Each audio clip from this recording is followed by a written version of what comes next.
Bonjour à toutes et à tous et bienvenue. Il est midi, nous sommes le mercredi 22 septembre. Voici les grands titres de l'actualité. Le président de la République, Abdelmadjid Tebboune, chef suprême des forces armées et ministre de la Défense nationale, préside aujourd'hui une réunion du Haut Conseil de sécurité. Décès de l'ex-chef d'État et ancien président du Conseil de la Nation, Abdelkader Ben Salah, ce mercredi à Alger, à l'âge de 80 ans. La mise en berne du drapeau national à travers le territoire national durant 3 jours à compter de ce jour a été décidée par le président de la République, Abdelmadjid Tebboune. Au Sénat, poursuite des débats autour du plan d'action du gouvernement présenté hier par le Premier ministre, ministre des Finances, Ayman Ben Abdelrahman. Pour rappel, les réponses du Premier ministre interviendront aujourd'hui et s'en suivra le vote du plan d'action du gouvernement. Intenses activités pour le ministre des Affaires étrangères et de la communauté nationale à l'étranger qui participe à la 76e session de l'Assemblée générale des Nations unies qui se déroule depuis lundi dernier à New York. Ramtal Al-Amara s'est entretenu avec plusieurs de ses homologues. Les dernières pluies ont été généreuses sur l'ensemble des régions du nord du pays, ont malheureusement occasionné quelques dégâts matériels. Nous irons à Médéa où des opérations de pompage des eaux infiltrées ont été menées. Agriculture, l'intensification du grenadier par la technique in vitro a donné d'excellents résultats et un rendement conséquent. Exemple ce midi dans la localité de Rayada Al-Taraf à la rencontre d'un arboriculteur. Mesdames et messieurs, bonjour. On entame ce journal avec le président de la République, Abdelmadjid Tebboune, chef suprême des forces armées, ministre de la Défense nationale, qui préside aujourd'hui une réunion du Haut Conseil de sécurité. Et les détails, bien sûr, dans notre prochaine édition du soir. Le président de la République, Abdelmadjid Tebboune, a décidé la mise en berne du drapeau national à travers tout le territoire durant 3 jours à compter d'aujourd'hui, suite au décès de l'ex-chef de l'État, le Moudjahid Abdelkader Ben Salah, ce mercredi à Alger, à l'âge de 80 ans. C'est ce qu'a annoncé un communiqué de la présidence de la République. Retour sur son parcours avec Nesrine Ben Saïdi. 41 à Floussen, wilaya de Tlemcen. Abdelkader Ben Salah rejoint l'armée de libération nationale à 18 ans où il a milité à la non-prolifération des mines antipersonnelles. Il sera ensuite nommé commissaire politique de la 8e région. Après une carrière dans la presse et dans la diplomatie, où il a occupé plusieurs postes, dont ambassadeur d'Algérie en Égypte en 1970 à 1974 et ambassadeur à Riyad, Abdelkader Ben Salah présidera ensuite le Conseil national de transition et l'Assemblée populaire nationale entre 1994 et 2002, puis le Conseil de la Nation la même année. En 2019, il assura la présidence de la République par intérim en vertu de la Constitution. Le 9 avril de la même année, il sera désigné chef d'État par intérim conformément à la Constitution. Le défunt sera inhumé demain, jeudi, au cimetière d'El Alia à Alger, après la prière d'Ad-Dohr. Au Sénat, les membres du Conseil de la Nation ont observé une minute de silence à la mémoire du défunt Abdelkader Ben Salah avant de poursuivre les débats autour du plan d'action du gouvernement présenté, on le rappelle, hier par le Premier ministre, ministre des Finances, Ayman Ben Abdelrahman. Pour rappel, les réponses du Premier ministre interviendront aujourd'hui et s'en suivra le vote du plan d'action du gouvernement. Un développement, bien sûr, que vous pourriez suivre dans notre édition du soir. Je vous en parlais en titre, intenses activités, un programme chargé pour le ministre des Affaires étrangères et de la communauté nationale à l'étranger, Ramtal Al-Amara, qui participe à la 76e session de l'Assemblée générale des Nations unies qui se déroule depuis lundi dernier à New York. Cette session est placée sous le thème « Miser sur l'espoir pour renforcer la résilience face au Covid-19, reconstruire durablement, répondre aux besoins de la planète, respecter les droits des personnes et revitaliser l'Organisation des Nations unies ». Cette session offre une opportunité particulière aux États membres de réitérer leurs engagements en faveur du multilatéralisme et de solidarité internationale et d'examiner aussi les voies et moyens à même de leur permettre de corriger leurs dysfonctionnements actuels et d'asseoir un système de gouvernance mondiale qui soit inclusif, juste et équitable. En marge des travaux de cette Assemblée générale de l'ONU, le chef de la diplomatie algérienne s'est entretenu avec ses homologues sud-africains, jordaniens, grecs, irlandais, vietnamiens, estoniens et espagnols. Pour rappel, l'Irlande et le Vietnam ainsi que l'Estonie sont actuellement membres non permanents au Conseil de sécurité de l'ONU. Par ailleurs, Ramtan Al-Amara a reçu aussi la mission algérienne aux Nations Unies, le secrétaire général de l'Union pour la Méditerranée.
Ramtan Lamamra s'est également entretenu avec le président du Conseil présidentiel libyen, Mohamed Younes El Menfi.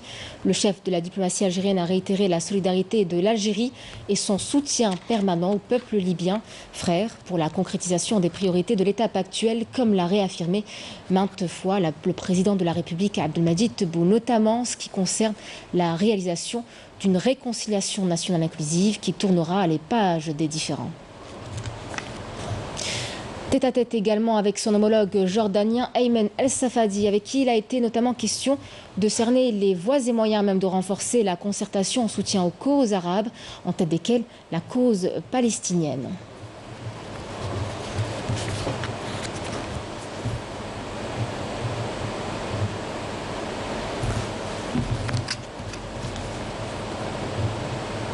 Ramtan Lamamra poursuivra ses rencontres. L'actualité cette semaine, c'est aussi la rentrée des classes, une rentrée scolaire qui s'est faite hier avec son lot de nouveautés. Et lorsque la technologie investit les écoles de plus en plus tôt, on parle d'un pas vers l'école numérique. L'école algérienne se modernise avec l'utilisation de tablettes et du tableau intelligent. Dans cet établissement primaire à Alger, Sofiane Hamoudi pour ce reportage. Mélissa est entrée en année primaire, elle utilise cette tablette mise à disposition par son école à l'occasion de la rentrée scolaire. Dorénavant, ces tablettes français voir remettre en copie sur un support numérique. Je suis très contente d'avoir utilisé cette tablette et on a sur tablette. Tu préfères les livres ou une tablette comme ça? Cette journée, cours inaugural a porté sur les catastrophes naturelles et la solidarité nationale. Un cours que Mélissa a posé par le biais de sa tablette.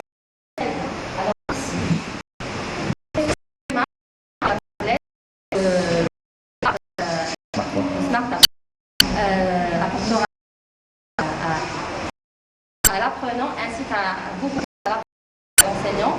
Son avantage, c'est que le carnet car il n'aura plus de ses livres. Les livres intégrés dans la tablette. Une nouveauté qu'on espère voir généralisée à l'ensemble des établissements scolaires du pays pour une meilleure assimilation à nos enfants. Et pour ceux qui se sont demandé 60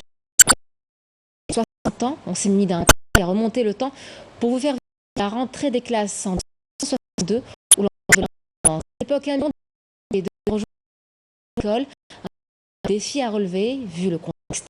Il s'agissait de l'identité algérienne Sofia Chouba.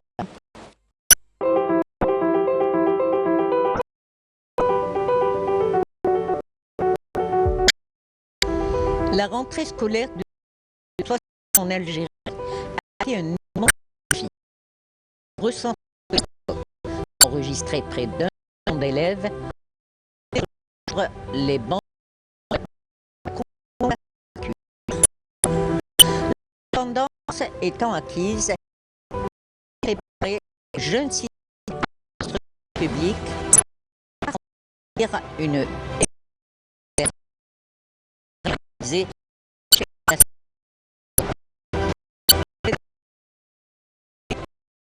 les inégalités et les principes de l'équité de plan éducatif. Que le décret aussi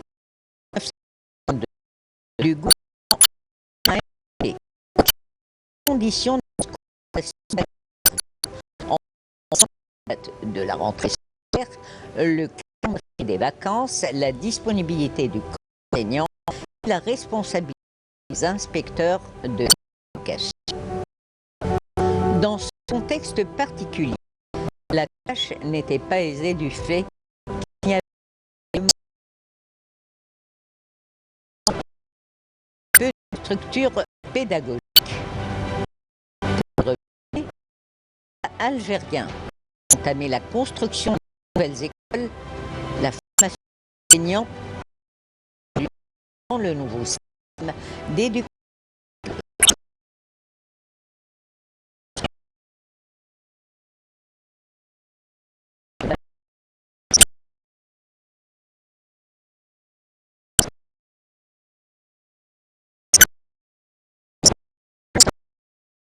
Dans sa dignité. 59 ans plus tard, force est de la rentrée scolaire est toujours incontournable.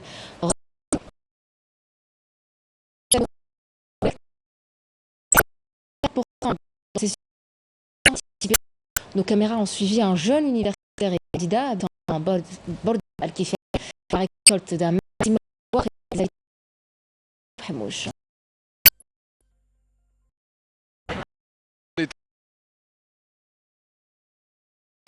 Voulons impliquer davantage dans la portée candidat aux élections le 28 novembre prochain. Notre équipe la campagne dans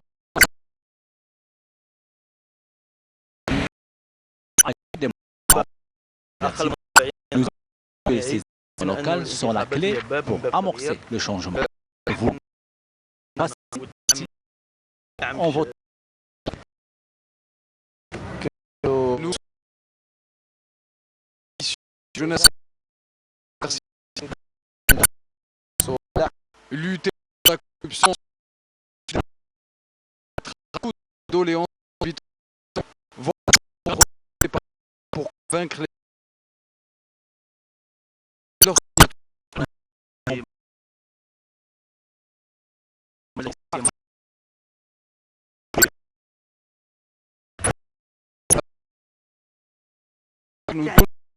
on ne peut que te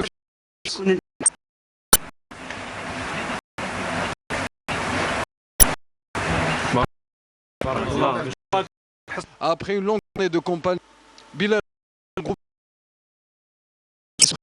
pour un long meilleur. Pluie, et vous le savez, l'ensemble des régions du pays, malheureusement, occasionné quelques dégâts. Ont pris fin ce matin. Hier encore, le gouvernement était au rendez-vous. Dans la wilaya d'Odéa, des opérations de eaux infiltrées dans certaines structures ont été menées. Précipitation.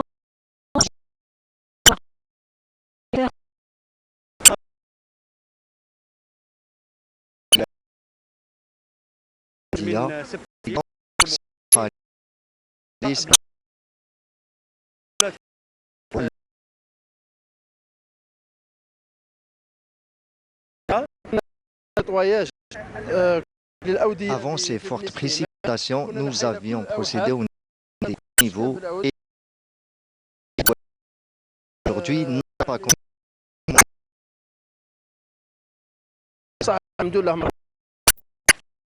de la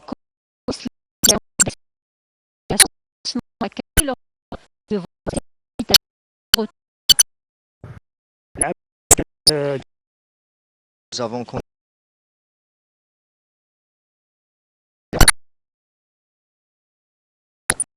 d'ailleurs nous notaires. Les autres terrain pour faire un état des lieux, donner les instructions nécessaires pour éviter de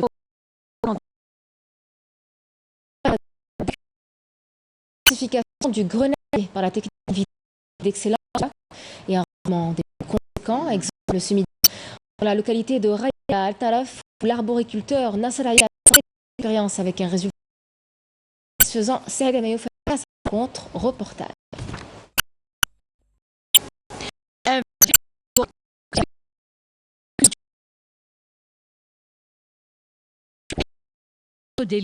La grenade est déjà créée selon la plantation.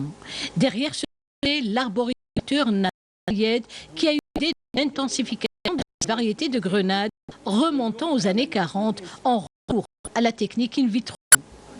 La densité ici est 60 plants hectares, du 5 par 3.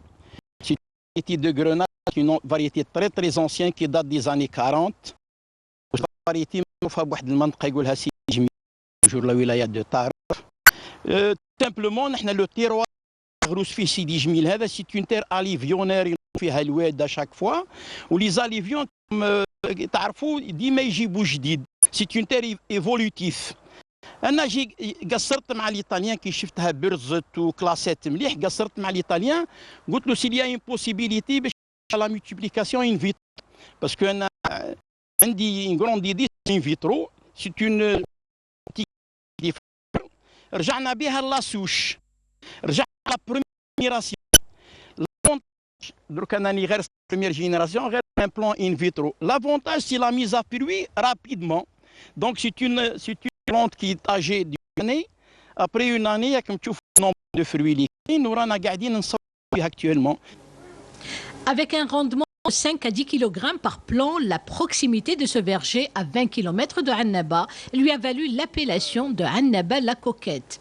Un rendement appelé d'ailleurs à croître progressivement, d'où la nécessité de la mise en place d'une industrie de transformation. L'estimation cette année, bon, c'est une faible production, on a de 5 à 10 kg par plant, par arbre. Mais à partir de la deuxième année, on a au minimum 50 kg par plant. Troisième année, c'est 100 kg et plus. L'avantage de l'in vitro, c'est-à-dire l'investissement, il est vite, comment dirais-je, vite amorti. La superficie dépasse de loin les 500 hectares dans la wilaya de Tarf. C'est une variété très appréciée, très marchande, qui trouve le marché. Par cette occasion, je lance un appel aux investisseurs parce que d'ici une année, 2 ans, 3 ans, il y aura un surplus de la production. Je profite de l'occasion pour investir dans la transformation. L'excès de production يروح la transformation. لا ما راحش l'exportation يروح la transformation. عنده إنتاج مليح تسمى ونوعية مليحة وكل عام يدخلنا في تطور. Mes clients recherchent toujours la bonne qualité. C'est pour cette raison que je m'adresse à cet arboriculteur. En plus, il nous surprend à chaque fois avec des nouveautés agricoles. Dans cette localité de Riyada, commune de Ben Mhidi, le progrès scientifique aidant à la pointe de la recherche en agronomie aura porté ses fruits avec une abondance qualitative et quantitative au grand bonheur des fins connaisseurs en goût et en qualité.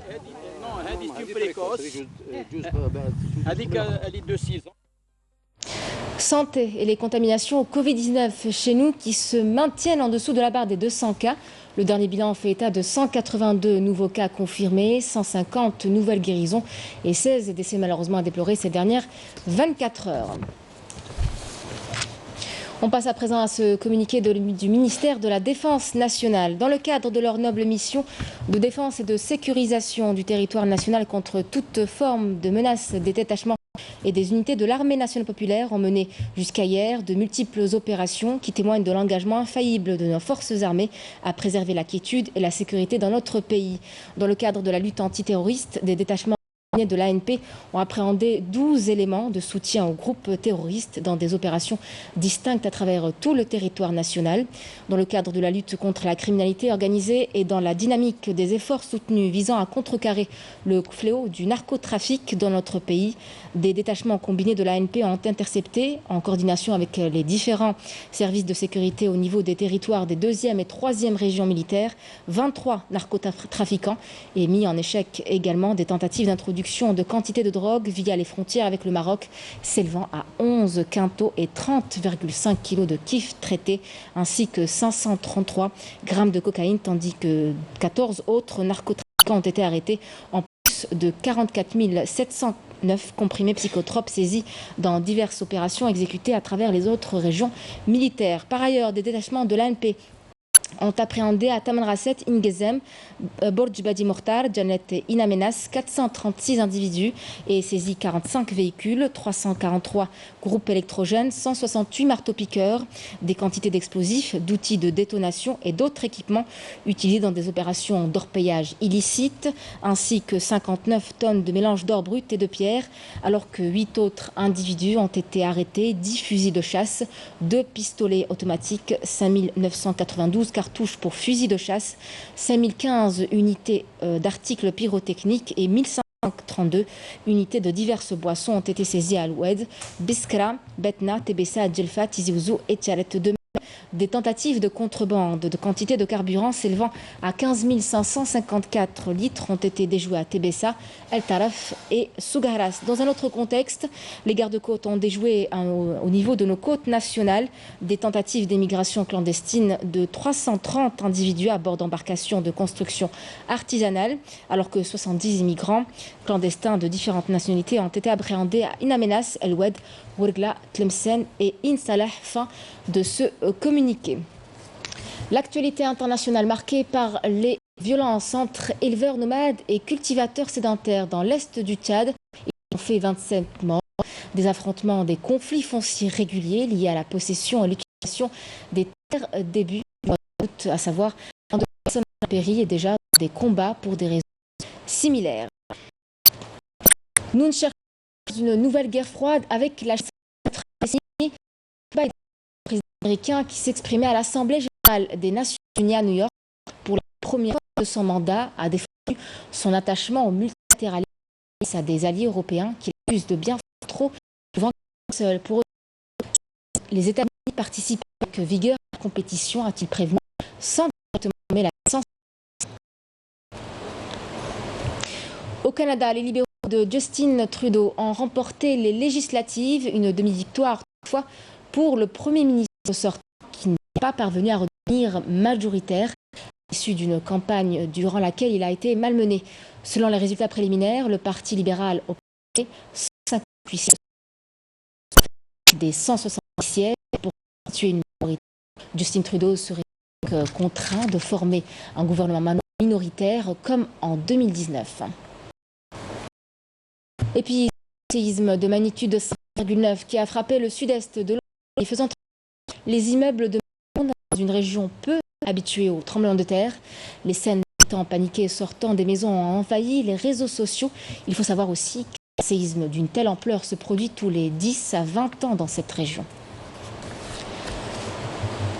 Et on termine avec le sommet Airbus. La compagnie aérienne présente un taxi volant, un drone géant pouvant transporter jusqu'à 4 passagers et faire des voyages de 80 km à une vitesse de 100 km/h.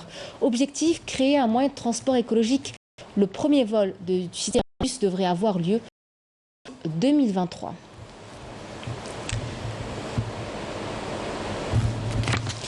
C'était le journal de la rédaction. Merci à vous de l'avoir suivi. L'information revient à 19h avec Zohri Bendimerad. Tout de suite, ce sont les nouvelles du ciel. Très belle après-midi sur Canal Algérie et après-midi.